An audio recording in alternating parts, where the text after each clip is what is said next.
Hey guys, I've been thinking about the explosion that happened in Lebanon for now 2 days, and something came to me about how I had come across an article about how Israel was moving a lot of its forces to the northern border, which is a little bit strange, and the reasons why they were doing that.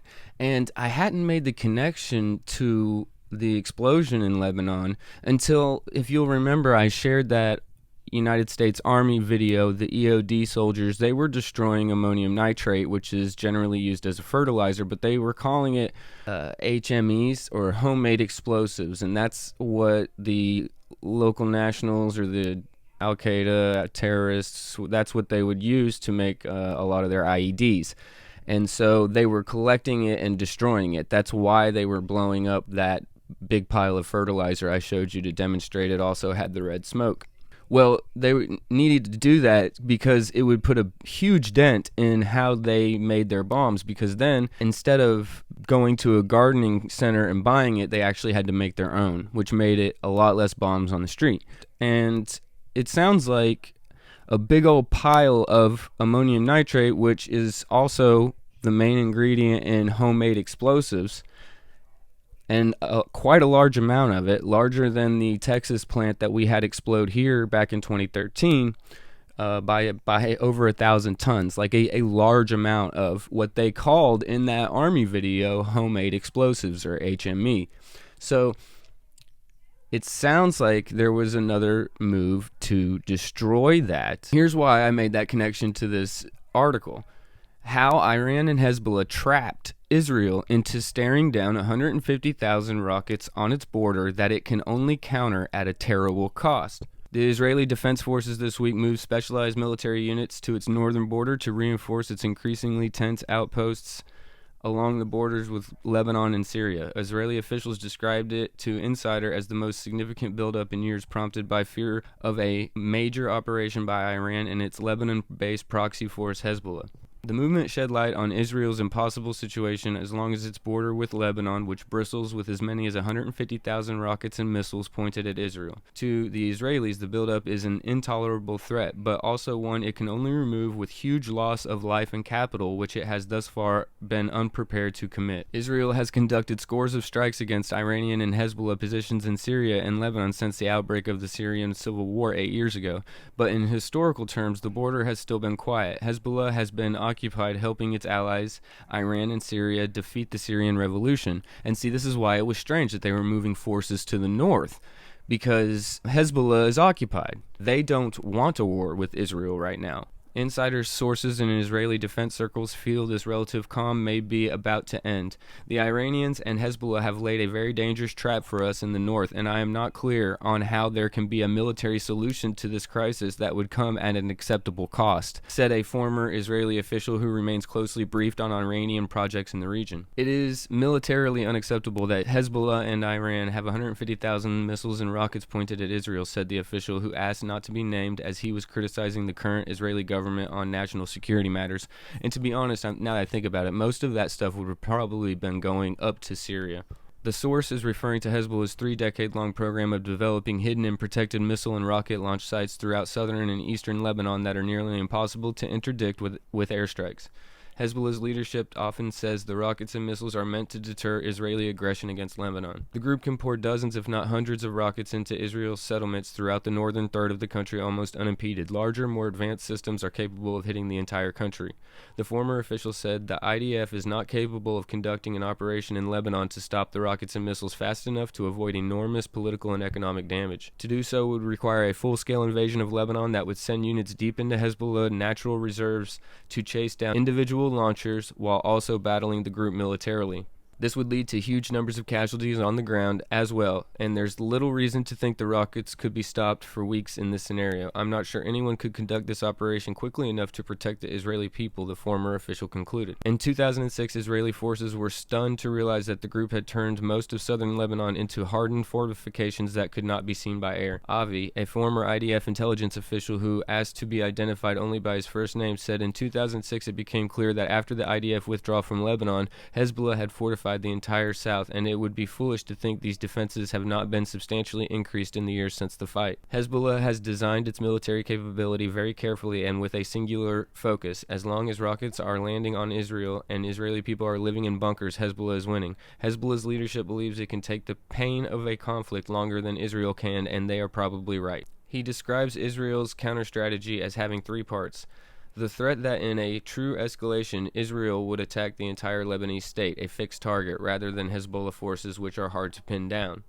High-tech solutions like the Iron Dome rocket defense system, it has worked well in Gaza, Avi said, but it is not clear that it could withstand a far larger, sustained barrages that Hezbollah would produce. Occasional airstrikes in Syria and sometimes Iraq meant to destroy advanced weapon systems before Hezbollah allies get to them in Lebanon. However, these strikes sometimes kill Hezbollah personnel and threaten to start a cycle of strikes and retaliation. It's a nice trap that the Iranians set for us, and I'm afraid our leadership spent about 30 years just blindly walking into it, said Avi, who worked in the South Lebanon during the 1978 to 2000 occupation. This is why the most serious people in national security know that only negotiations with Iran over time can diminish this threat. In this case, the Iranians and Hezbollah have established a level of deterrence that would have been unimaginable to Israel in the 1970s. Ironically, according to Avi, what had been keeping the situation in check was the extent of Iran's commitment to the Hezbollah project. Iran has spent billions of dollars in 30 years developing and supporting the Hezbollah model, and the fruit of this effort is a strong deterrence that says if you hit Iran or its nuclear program, we can strike back and hit Tel Aviv and maybe even Israel's nuclear facilities. But both sides know that an escalation like this can be threatened many times but used precisely once, as the next major war will be to the end of this problem.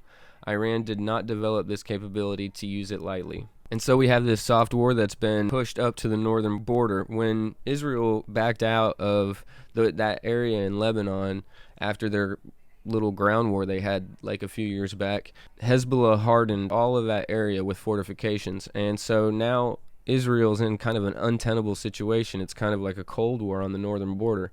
So, interestingly enough, I was doing a video on Stuxnet, which was the cyber attack, the hacking attack that was done on the Iranian nuclear centrifuges. And, nuclear centrifuges. I can't say that word. But, you know, those things that spin.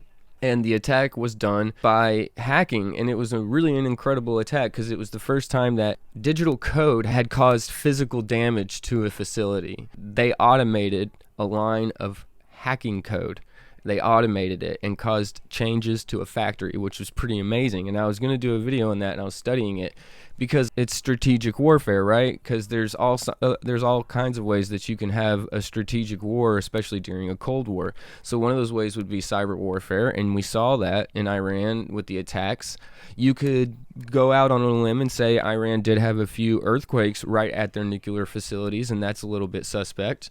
That would be some kind of strategic warfare. And certainly, if you know that there are tons of the base material to make these rockets and bombs that they're going to use against you, and you have maybe a couple of guys on the inside or somehow are able to get to them on the port, maybe because of the CV lockdown making security a little bit more lax, and you have a chance to get rid of it, maybe you would do that, right? Asymmetric warfare, and that would be a good win for that side. I'm not saying that's what happened, but I'm saying it's plausible, and it seems to line up. And the red smoke is still bothered me, right? Because even though I looked up tons and tons of ammonium nitrate explosions, I could only find this explosion done by the EOD that looked with that stereotypical red color until I zeroed in on this part of the video. Soldiers from 749th EOD basically getting rid of ammonium nitrate. And because we can't carry enough explosive to get rid of the amount that we have today, we're actually trying to blow it into the air to spread it out because it's a fertilizer. So, because they didn't have enough explosive material to actually destroy the ammonium nitrate, they had to just blow it up and spread it out. So, I guess that's what's causing this. Like, if you were going to commit a sabotage attack, say you're a spy or something to that effect, and you only have a small amount of plastic explosive or C4 or whatever you're going to use, you might not be able to cause a detonation with the tons of ammonium nitrate, but you can at very least make all of it unusable and cause all of it to burn up as well. I think it might have something to do with like a low burning temperature. I don't know. I'm no expert. But I thought you guys would find it interesting nonetheless. And there's a lot of stuff going on up in the north I've been paying attention to for a little while now. I mean, Iran just executed the guy they say snitched on Qasem Soleimani. Not to mention the fact that in Syria, there's this Russian-backed militia that's like kicking everyone's rear end in Syria and has even set up daggum basic training bases in the middle of Syria. They're calling themselves the Huran Army. And it's just like, do any of these people read the Bible? Knock it off with the army from the north. And I've seen a few different YouTube channels saying that it correlated with a couple of events that have gone on this week that they wish to draw attention from. And I think that it does kind of fit their modus operandi to suck up a 24-hour news cycle. I wouldn't put it past them. I also wouldn't put it past Israel to be doing some kind of asymmetric warfare on Lebanon.